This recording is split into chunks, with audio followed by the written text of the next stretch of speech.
म शान्ति हुँ, म हरियाली हुँ, म खोला हिमाल र हावाको मिठो सङ्गीत हुँ। तिमीहरूले सास फेर्ने प्रत्येक क्षणको उपहार हुँ म। तर संसार अब तिम्रो होइन। आज शक्ति प्रविधिमा छ, गति सहरमा छ, अनि भविष्य हामीले बनाएको कङ्क्रिटमा छ। भविष्य बनाउन खोज्दा वर्तमान नै हरायो भने त्यसलाई विकास भन्न मिल्छ र?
हेर्यौ, तिम्रो सौन्दर्य सुन्दर त छ, तर संसार भावनाले होइन, शक्तिले चल्छ।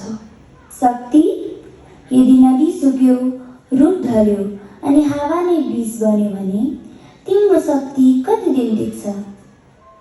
अब मेरो पालो, म देखाउँछु नयाँ संसारको गति।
तिम्रो संसारमा आवाज धेरै छ तर शान्ति छैन।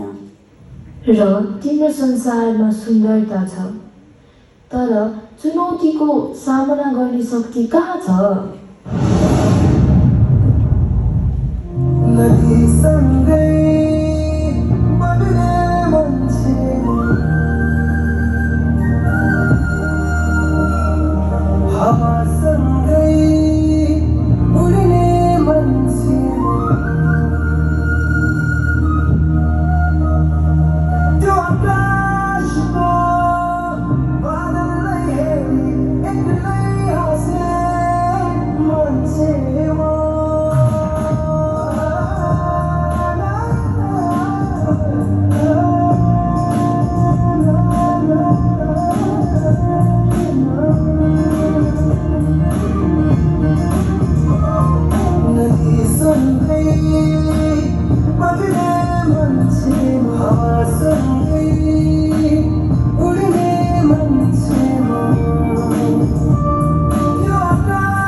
संसारमा प्रकृतिलाई कसैले चुनौती दिन सक्छ र?